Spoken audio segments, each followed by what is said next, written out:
Bonsoir et bienvenue dans cette nouvelle édition spéciale d'Eco-News. Nous nous trouvons au niveau de la basse-cour du Salon international de l'agriculture de Paris. Des poulaillers, comme vous le voyez, et une enfilade d'enclos qui abritent des spécimens de volailles avec un plumage très particulier ainsi que des lapins d'une taille impressionnante, des animaux de basse-cour qui sont d'ailleurs mis en vente. L'agriculture passe à son tour à l'ère 4.0, une forte digitalisation qui permettra à l'agriculteur assisté par les algorithmes ainsi que l'intelligence artificielle d'optimiser ses récoltes et de gérer mais aussi surveiller à distance son exploitation. À cela s'ajoute l'automatisation des tâches souvent fastidieuses, facilitées notamment par l'arrivée des drones pulvérisateurs mais aussi par ces tracteurs sans conducteur. Reportage Abdelad Hanouch et Mehdi Jouma. L'agriculture est en train de prendre le virage digital, une réalité matérialisée avec toutes ces machines agricoles de demain exposées dans les allées de ce salon. Les drones offrent aujourd'hui une plus grande précision et efficacité aux agriculteurs, des aéronefs téléguidés ou totalement autonomes qui peuvent pulvériser des insecticides ou cartographier les terres agricoles. Une cartographie de sa parcelle avec les besoins en azote en chaque point de sa parcelle. Donc nous on dit qu'on fait de l'agriculture de précision puisque plutôt que l'agriculteur aille dans son champ faire le même traitement partout, il va pouvoir moduler en intraparcellaire en fonction du besoin de la plante. Ce robot électrique entièrement autonome est dédié au désherbage mécanique des champs, facturé à près de 250 000 dirhams. Il peut réaliser en 4 heures le travail qu'un ouvrier agricole effectue en 2 jours. Ce robot se guide dans les interrants des cultures et grâce à son porte-outil, il vient désherber mécaniquement les interrants. On peut également s'en servir comme un outil de convoyage qui va venir aider le maraîcher dans ses tâches au quotidien.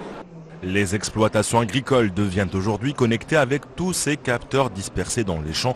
Des objets intelligents qui captent le taux d'humidité pour réguler les quantités d'azote ou d'eau utilisées ou encore mesurer le taux de remplissage des niveaux des fluides. Des économies financières forcément puisque l'agriculteur, notamment au niveau de l'énergie, peut mieux contrôler sa consommation d'électricité, sa consommation d'eau, sa consommation de carburant. Et il y a aussi juste un gain de temps. Ça lui permet de ne pas forcément tout le temps faire des allers-retours pour aller vérifier que dans son étable il fait assez chaud. Et grâce aux machines intelligentes et la collecte des données en temps réel, l'agriculteur, assisté par l'intelligence artificielle, peut désormais optimiser le rendement de ses terres et intervenir au moment opportun, rien qu'en consultant son smartphone. Et d'ici 2022, les investissements dans les technologies agricoles dans le monde devront dépasser les 74 milliards de dollars. Découvrant les brèves du jour et l'eau de rose de la région de Daraa, sa filiale s'expose ici à Paris. En effet, la région est le premier producteur national avec une capacité de près de 3200 tonnes par an, un chiffre qui devra passer d'ici l'année prochaine à 4800 tonnes grâce à un agrandissement des capacités et des superficies. Un chantier qui s'accompagne en effet par le développement d'unités modernes de distillation d'huile essentielle de rose, une huile essentielle vendue au prix faramineux de 150 000 dirhams le litre. Les coopératives qui sont constituées, en leur permettant de participer à ce genre de manifestations, ils peuvent avoir accès au marché international qui leur permettra de valoriser encore mieux et de gagner plus en matière de vente de la production de l'huile, des huiles essentielles de l'eau de rose.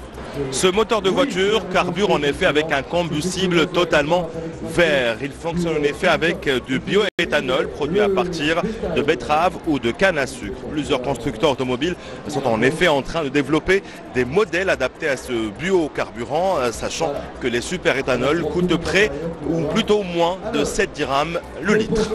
Près de 30 000 produits agricoles du monde entier sont vendus ici ou cuisinés dans ce grand salon agricole. Sans parcourir des kilomètres, le visiteur peut s'offrir pour à peine quelques euros un véritable voyage culinaire, une odyssée gastronomique qui démarre dans le stand marocain avec la dégustation des tagines pour ensuite savourer une fondue suisse ou s'arrêter dans le pavillon outre-mer pour goûter à des plats atypiques et des fruits exotiques.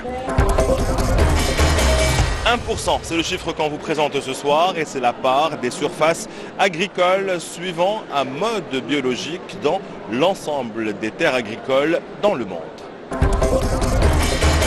C'est un atelier amusant pour ces petits chefs qui donnent libre cours à leur créativité.